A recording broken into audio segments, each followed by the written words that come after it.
God for blessing today. We will start to online Sunday service. God lead our worship from beginning to end. Please bless us, worship leader, speaker, and we all. Thank you, God. Thank you, Jesus. In the name of Jesus, we pray. Amen. Hallelujah! Praise the Lord! Hello everybody, how are you guys?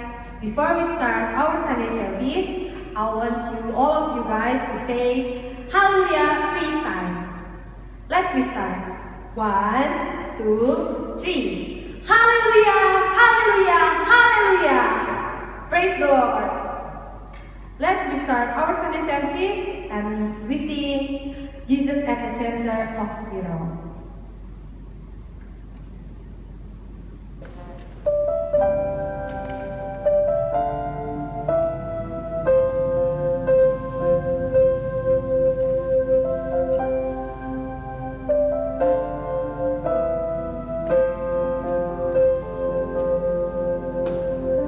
Jesus at the center of it all. Jesus at the center of it all. From beginning to the end, it will always be, it's always been you, Jesus. Jesus,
Hallelujah.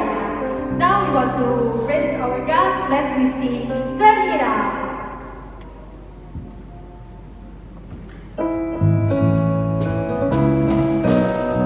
Yuk boleh lebih semangat lagi yuk guys.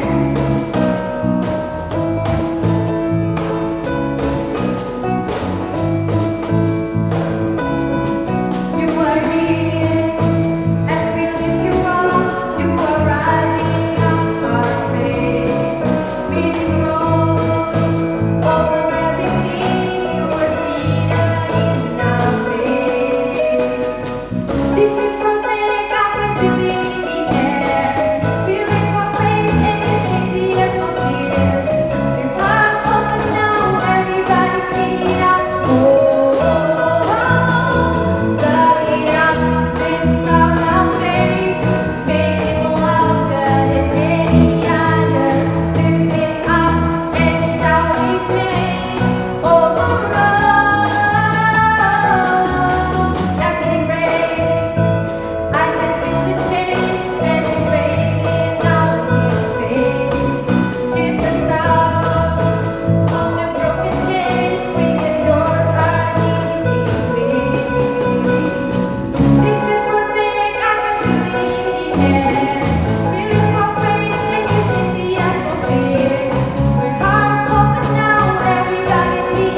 praise and worship.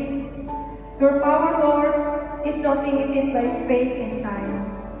Now it is time to listen to your words. Speak through your servants, Lord, and bless Miss Saoyun also as the speakers.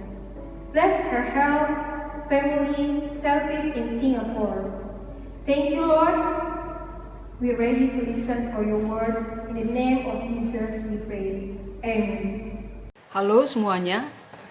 Pertama-tama saya mau mengucapkan terima kasih kepada Om Boy yang dulu pernah jadi guru sekolah minggu saya waktu beliau jadi pengerja di kota Lubuk Linggau. Saya bukan hamba Tuhan, saya hanya jemaat biasa. Jadi saya nggak berani disuruh khotbah. Saya hanya mau sharing saja ya. Saya juga mau minta maaf kalau saya tidak bisa menyampaikannya dalam bahasa Inggris. Karena bahasa Inggris saya jauh di bawah standar. Saya nggak bisa. Lalu Om Boy bilang nanti ayatnya saja pakai bahasa Inggris. Jadi nanti saya akan baca ayatnya selain dalam bahasa Indonesia juga akan baca dalam bahasa Inggris. Ini saya bicara dalam ibadah online pemuda. Jadi yang dengar adalah anak-anak muda. Yang saya perkirakan umurnya sekitar kurang lebih 20-an. Nah, sebagai anak muda, perjalanan hidup saudara itu masih panjang. Saudara masih ada kemungkinan hidup 50 tahun lagi, 60 tahun lagi, bahkan 70 tahun lagi. Satu perjalanan hidup yang panjang. Ada banyak hal yang kita tidak tahu apa yang akan terjadi di masa yang akan datang. Pertanyaan saya adalah, apakah saudara bisa mempertahankan iman saudara sampai akhir? Ada banyak hal yang bisa membuat orang keluar dari jalan Tuhan. Contohnya saja, ada orang yang dapat teman hidup yang beda agama. Dia rela tinggalkan Tuhan demi teman hidupnya itu. Ada juga karena mungkin dapat kerjaan atau sekolah, pindah keluar kota, keluar negeri, di mana dia nggak dapat gereja yang cocok, lalu bergaul dengan teman-teman yang tidak seiman, lalu lama-lama akhirnya jadi terhilang. Ada juga karena kecewa sama teman pelayanan, atau hamba-hamba Tuhan, atau punya akar pahit, sehingga dia jadi tidak mau ke gereja lagi. Dan lama-lama jadi terhilang. Nah,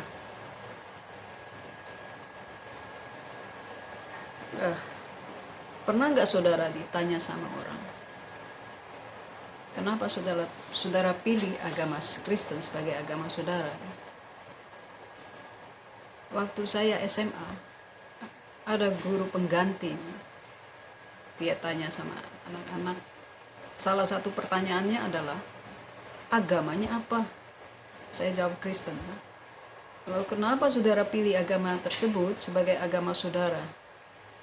Saya mikir cukup lama, akhirnya saya dapat jawaban yang paling cocok buat saya waktu itu. Saya jawab, karena saya dibesarkan dalam keluarga beragama Kristen, jadi saya beragama Kristen.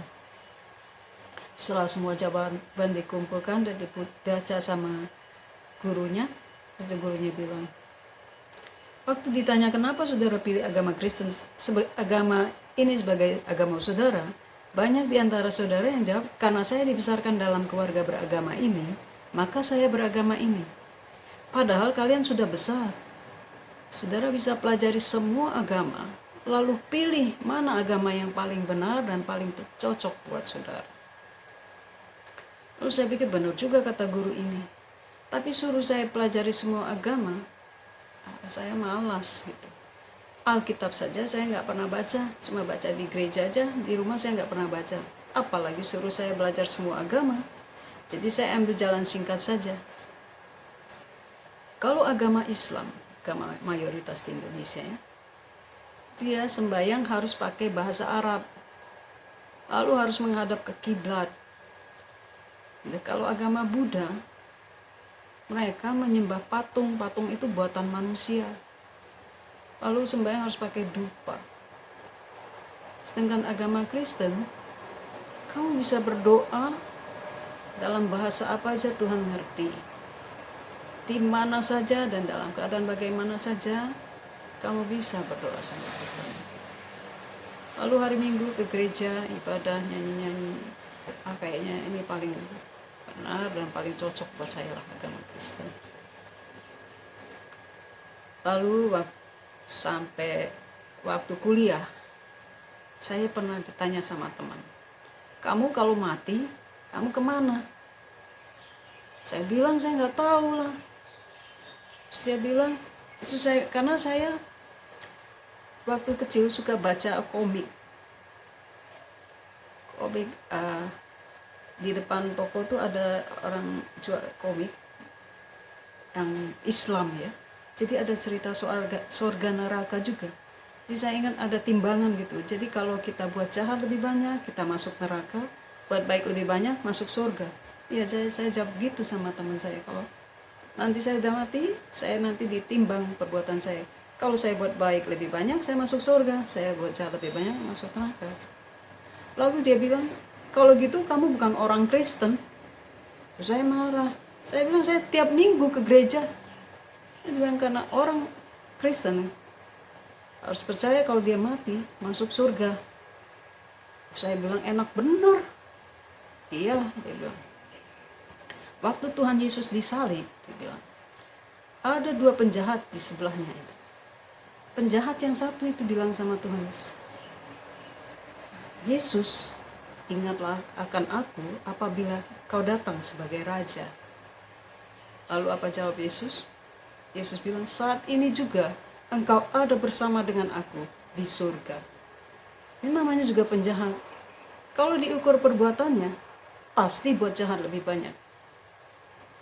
Tapi karena waktu dia mati, dia percaya sama Tuhan Yesus, dia selamat masuk surga.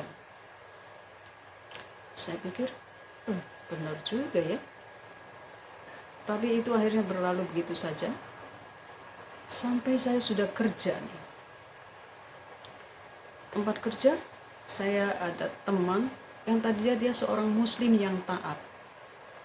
Tapi kemudian dia pindah jadi Kristen, dibimbing sama Ibu Yusuf Roni. Lalu dia cerita sama saya, dia pernah tanya sama Ibu Yusuf Roni. Dia tanya, Bu, kenapa Ibu pindah agama dari Islam jadi Kristen? Apa karena Ibu ikut suami? Terus Ibu itu bilang, bukan. Saya pindah agama dari Islam jadi Kristen bukan karena ikut suami, tapi karena keselamatan.